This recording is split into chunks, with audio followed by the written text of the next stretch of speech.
Bom dia a todos. É uma satisfação muito grande estar presente novamente neste encontro, no CEDISC, né? Eu tenho uma relação de afetividade muito grande, ele tem marcado fases da minha vida, né, relacionadas à minha constituição institucional subjetiva, né? No anterior, se vocês bem lembram, eu estava numa situação de fechamento do programa de pós-graduação em letras na Universidade Católica. Agora eu estou na Universidade Federal de Pelotas, junto com a professora Luciana Vinhas, né? Então, o contexto mudou, mas esse contexto que antes era negativo, hoje também o é pela situação política pela qual nós estamos passando. Mas esse contexto que antes era... Bom, então, gente, nós vamos falar sobre a questão do corpo. O título é O Corpo que Guarda Veneno e o Corpo que Guarda a Lei.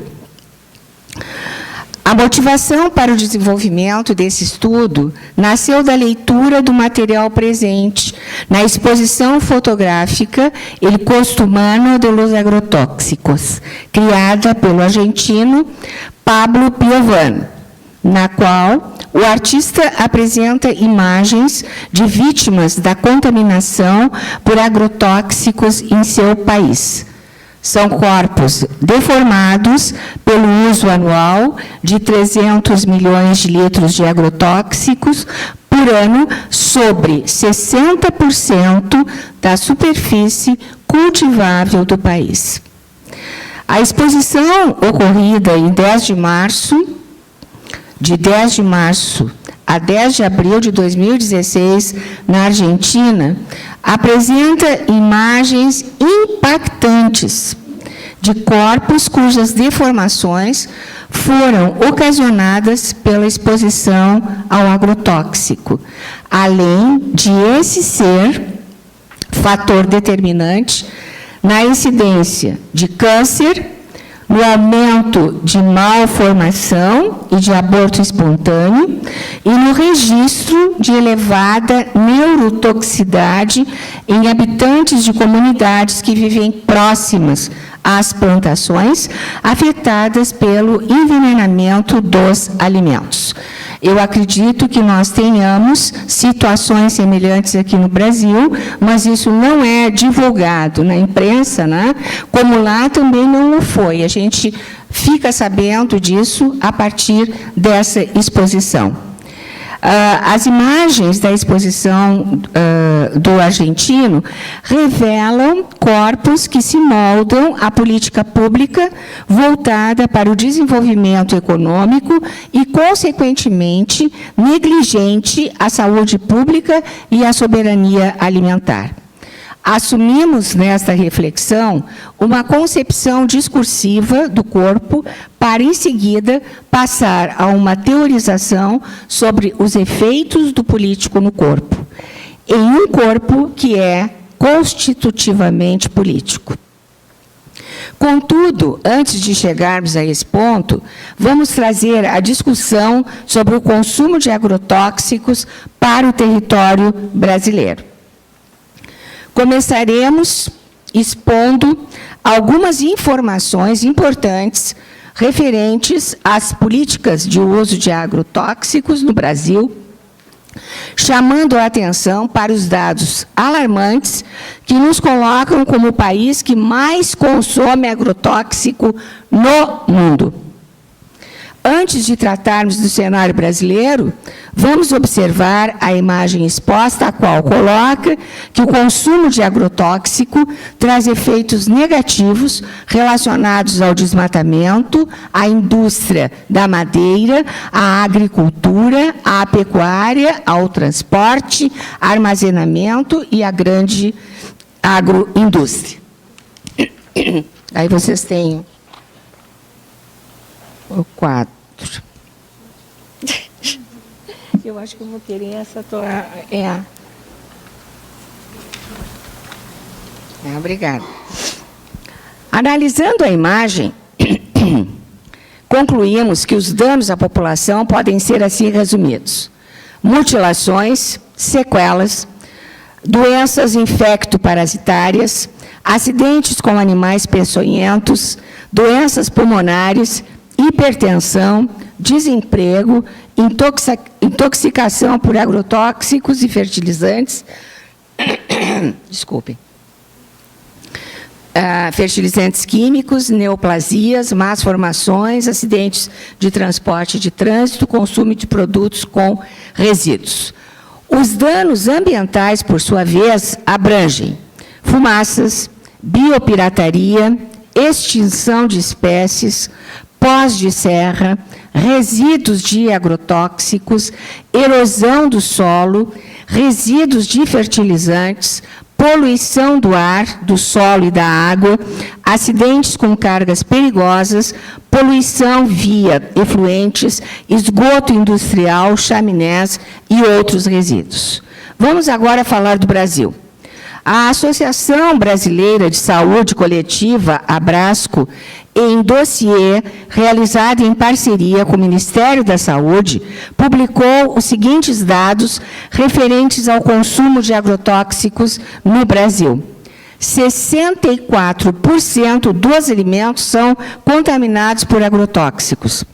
Entre 2007 e 2014, o SUS recebeu 34.147 notificações de intoxicações referentes a esses produtos. Entre 2000 e 2012, o aumento do uso de agrotóxicos foi de 288%. Em 2014, o faturamento da indústria de agrotóxicos foi de 12 bilhões de dólares.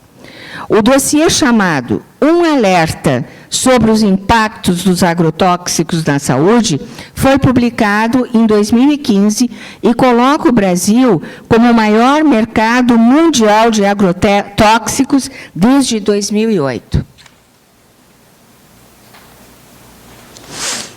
Em 2001, Oliveira, Silva e outros publicaram estudos que já apontavam o Brasil como o maior consumidor de agrotóxicos da América Latina.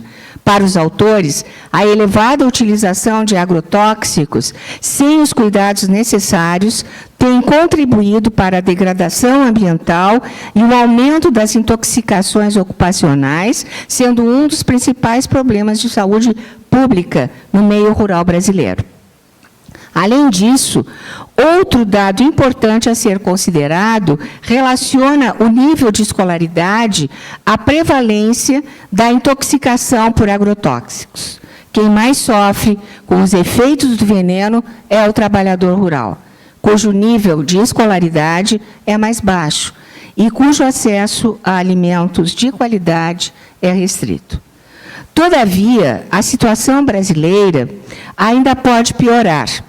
A regulação do uso dos agrotóxicos no Brasil poderá sofrer alteração, pois está tramitando no Congresso o projeto de lei 6299/02, cunhado de PL, ou seja, Projeto de Lei do Veneno.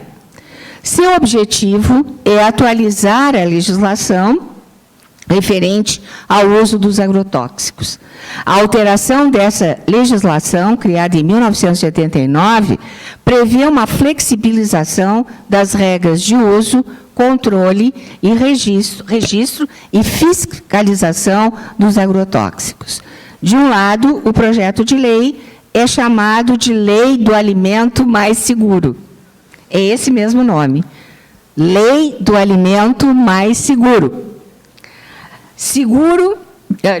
De outro, é designado pelos movimentos ambientalistas como pacote do veneno. A ONU, inclusive, se pronunciou contrariamente ao projeto, dizendo que coloca em risco os direitos humanos. Um dos elementos que compõem o referido projeto de lei concerne a alteração na designação do agrotóxico.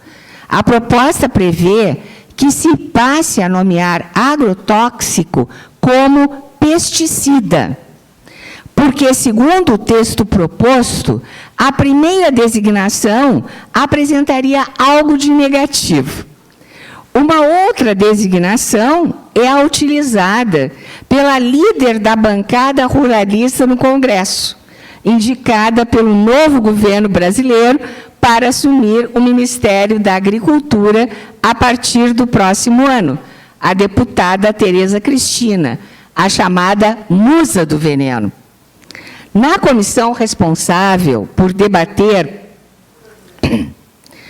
o referido projeto de lei de liberação de novos agrotóxicos, por ela defendido, apesar de várias manifestações da comunidade científica, tais como a Fiocruz, o Instituto Nacional do Câncer e a Sociedade Brasileira para o Progresso da Ciência, denomina-os de defensivos fotossanitários. Tal expressão revela o fato de que a designação ultrapassa o limite da representação do objeto, na medida em que expõe o modo como o sujeito com ele se relaciona, modo esse determinado pelas coordenadas sócio-históricas que o interpelam e com as quais ele se identifica. Aqui está o efeito da língua na forma como se representa o objeto discursivo. Seria a diferença de materialidade linguística capaz de reduzir os efeitos de sentido negativos atribuídos ao pesticida? Trata-se da ilusão subjetiva de controle dos efeitos de sentido através do controle da língua, a qual prevê a não consciência do sujeito sobre o processo de interpelação ao qual está submetido. O investimento feito no sentido de mudar a designação para possivelmente diminuir o efeito negativo, já condensa a perversão do modo de funcionamento do sistema político-jurídico brasileiro, o qual privilegia a manutenção do lucro sobre a saúde. Temos a mentira como aparência de verdade, típica do modelo neoliberal, cujo pressuposto fundamental, relativo à subtração da participação do Estado na economia, tem favorecido os grandes oligopólios do setor do agronegócio, com danos inquestionáveis à população brasileira. A tentativa de apagamento desses danos diz respeito à configuração, regras e significados da formação discursiva do agronegócio, que se quer silenciada na falsidade da palavra e a imersão de possíveis e previsíveis discursividades adversas à sua natureza exclusivamente mercadológica. Os impactos do uso de agrotóxicos, segundo Souza, 2015, estão associados ao nosso atual modelo de desenvolvimento, voltado prioritariamente para a produção de bens primários para exportação. Defende-se a plantação através do uso do agrotóxico, mas com isso não se defende o ser humano do veneno. Esse tipo de política de governo garante não a alimentação e o combate à fome, mas sim o sucesso da venda das commodities. Não há nutrição, o que há é produção e manutenção da máquina neoliberal. Atualmente, o Brasil só aprova a regulação de novos agrotóxicos através de avaliação do Ministério da Agricultura, do IBAMA, que é vinculado ao Ministério do Meio Ambiente, e da Anvisa, vinculado ao Ministério da Saúde. E a duração desse processo se alonga por 4 a 8 anos. Com o novo projeto de lei, o Ministério da Agricultura teria mais poderes na liberação do produto. Aqui está um dos possíveis motivadores para a fusão dos dois ministérios, Agricultura e Meio Ambiente, proposta por Jair Bolsonaro. O presidente eleito já voltou atrás na proposta, contudo. Esse é o cenário que se coloca no Brasil. Estamos construindo uma narrativa, através das últimas decisões democraticamente tomadas pelo povo brasileiro, que irá aumentar o veneno nos nossos pratos, no ar e na água que bebemos diariamente. Além de perdermos nossos direitos trabalhistas, continuamos sem o direito de decidir a qualidade dos alimentos com os quais vamos nos desnutrir. E isso afeta principalmente a camada da população não escolarizada, conforme debateremos a seguir. Nosso trabalho não tem o objetivo de analisar as imagens da exposição que estão sendo passadas ali. Estamos discutindo sobre os efeitos de políticas neoliberais nos corpos humanos, enlaçando em nossa reflexão corpo, subjetividade e aparelho de Estado. É a análise do discurso petitiana que oferece suporte teórico-analítico para o desenvolvimento da reflexão, cujo objetivo é trazer à tona os efeitos de política de governo nos corpos e na forma como os sujeitos afetados pela inscrição do Estado em seus corpos se subjetivam. Os elementos até agora apreciados dizem respeito às condições sócio-histórico ideológicas de produção do discurso. Dedicamos amplo espaço para essa discussão, considerando a sensibilidade referente ao momento político brasileiro atual. Falemos, assim, sobre a concepção discursiva de corpo, que toma como ponto de partida os estudos de Ferreira, 2011, para quem o corpo é entendido como materialidade discursiva. No entendimento da autora, o corpo é, assim como a língua, efeito do processo de determinação ideológica que os sujeitos estão subordinados. Há inscritos no corpo efeitos dessa determinação. É possível dizer, então, que o corpo é constitutivamente político. Ele se fabrica na contradição do funcionamento das formações discursivas, no jogo de dominação que essas formações dividem entre si. Eu vou ter que pular uma parte para chegar na conclusão, então. O meu tempo acabou. Assim, nossa reflexão se ancora no fato de que o corpo é um efeito da luta de classes. Na verdade, ele se molda como um efeito do recalcamento da luta de classes. O veneno que gera o tumor, a lei que permite o veneno que gera o tumor. Por ser lei, por estar inscrito como uma determinação jurídica, teoricamente não pode ser contestada e deve ser seguida. Assim, o sujeito de direito é impedido de ousar se revoltar. Mais ainda, por ser pertencente a uma classe dominada, não ousa se rebelar, pois não existe outra forma de vida possível para si, a não ser aquela próxima da zona de envenenamento, a não ser aquela cujo alimento está contaminado pelo agrotóxico. É por isso que Maria Rita Kell diz que a luta de classes é o impossível do capitalismo. Para que exista esta luta de classes, é necessário disputar as consciências que deixam seus corpos sucumbirem à ordem do capital e, consequentemente, à ditadura do veneno.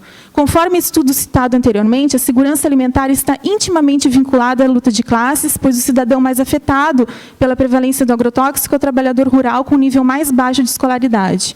Estamos no terreno da disputa de consciências. A resistência via luta de classes só se mantém com a manutenção da fertilidade desse terreno. Mais um slide, por favor. Eu só vou compartilhar aqui com vocês uma música do Chico César, cuja letra é de autoria de Carlos Renaud, aqui em vermelho. Vocês me dizem que o Brasil não desenvolve sem o agrebis feroz, desenvolvimentista, mas até hoje, na verdade, nunca houve um desenvolvimento não destrutivista. É o que diz aquele que vocês não ouvem, o cientista. Essa voz da ciência, tampouco a voz da consciência os comove. Vocês só ouvem algo por conveniência.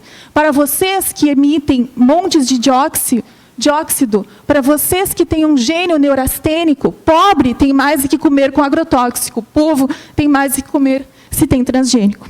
Obrigada.